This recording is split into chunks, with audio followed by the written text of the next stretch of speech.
Je suis Céline Domingy, je suis artiste, je vis en Lot-et-Garonne, sur la commune de Pauliac.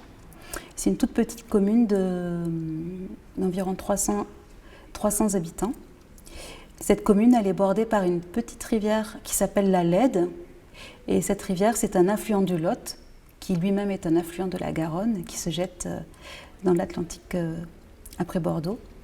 Et quand j'étais enfant, j'allais beaucoup jouer dans une source, dans la source d'une rivière qui s'appelle la Gourgue, qui est un affluent, un tout petit affluent de la Lède. Et il m'est revenu il y a quelques mois qu'effectivement, voilà, dans mon enfance, il y avait cette relation qui était importante. J'allais souvent me promener avec des bottes dans la petite rivière.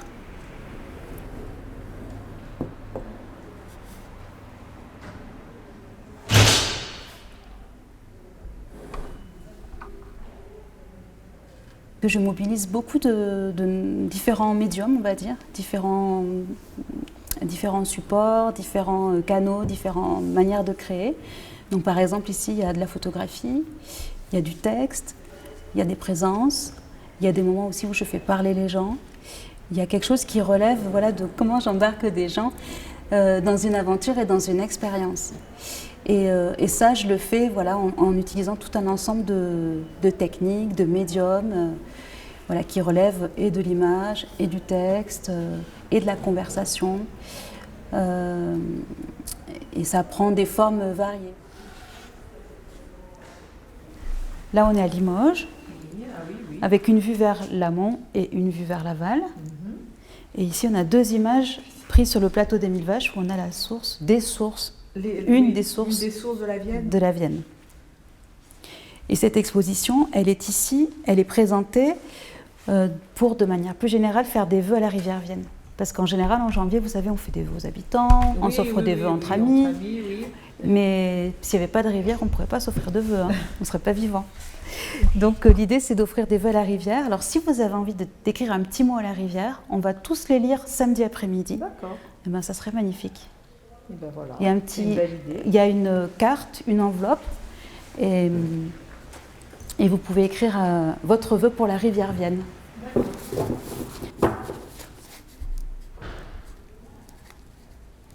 Kora, c'est un mot que j'ai emprunté à Platon, et Kora, ça veut dire c'est le milieu.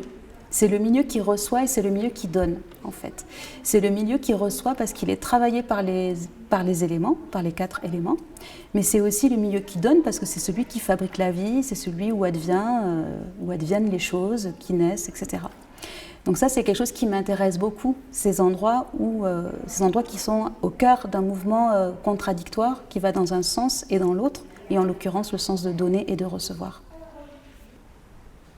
Donc ici, c'est la sculpture que j'ai intitulée Kora, qui est une sculpture faite en cire d'abeilles des bords de la Vienne. Ce sont des abeilles qui sont à Saint-Priest-sous-Aix, d'un apiculteur qui s'appelle Yves Béroux, qui m'a donc fourni la cire.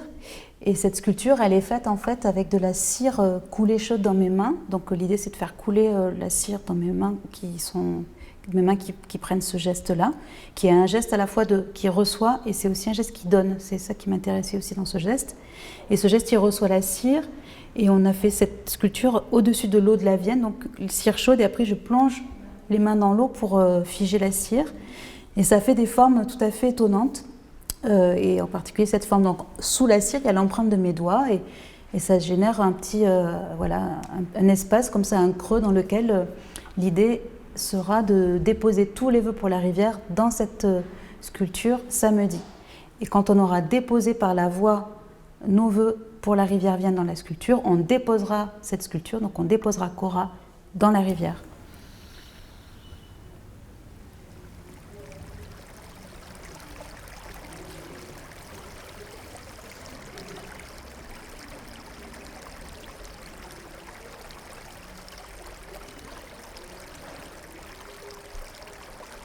Ça m'intéresse beaucoup de s'adresser à la rivière, parce que s'adresser à, d'une part, c'est considérer ce à quoi on s'adresse.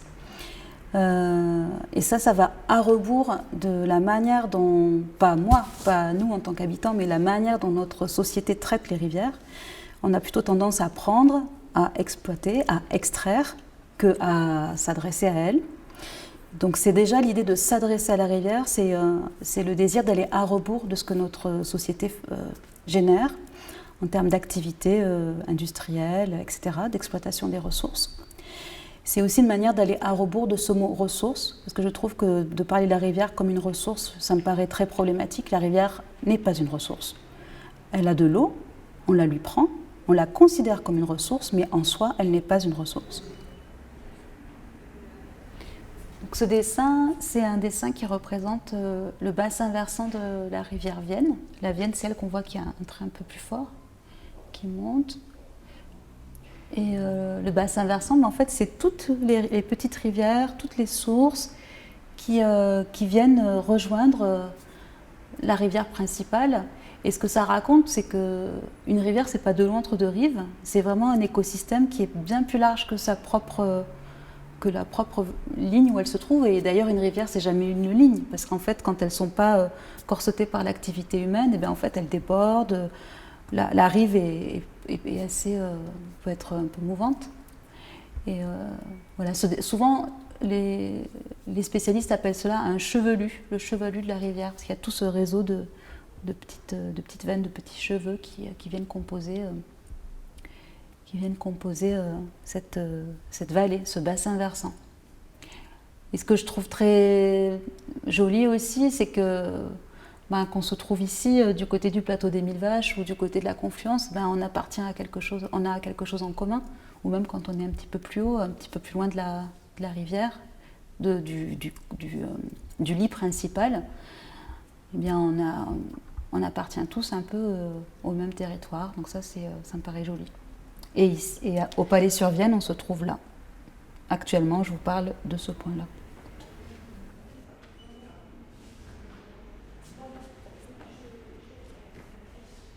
Le travail que je fais ici sur la rivière, pour moi, c'est pas du tout.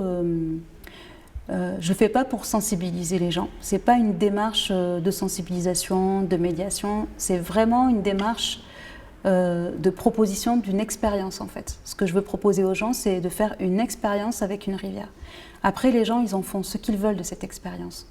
Et ça leur appartient. Ce sont des sujets, c'est pas un public, ce sont des sujets qui vont vivre ça et ils en feront ce qu'ils veulent. En revanche, que des élus, que des collectivités s'emparent de cela sans détourner mon propos, bien entendu, mais qu'après elles cherchent, elles, à mettre en place des actions de médiation, de sensibilisation, ça me paraît très important. Mais moi, à mon endroit d'artiste, mon intention, c'est pas de faire changer la vie des gens, c'est de leur proposer une expérience, et après ils font leur chemin. Et par ailleurs, il est certain qu'il y a que d'un certain côté, il y a une prise de conscience à cultiver. Cependant, je pense qu'aujourd'hui, les enjeux de la question de la qualité de l'eau, la question des rivières, de leur préservation, doivent être des décisions politiques par ceux qui ont les manettes entre les mains. Et à cet endroit-là, les habitants, ils ont peu de manœuvres. Donc moi, je suis toujours très en colère quand on met la responsabilité sur le dos des gens. Il me semble que c'est important que ceux qui ont le pouvoir entre les mains prennent leurs responsabilités. Il y a des lois à mettre en œuvre, à faire respecter. Il y a un travail colossal qui doit être mis en place, mais voilà, je pense qu'il faut des volontés pour le réaliser et des volontés politiques.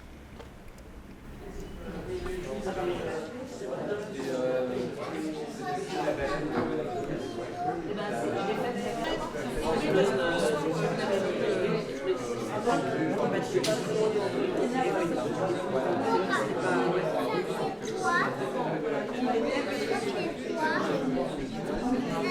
toi.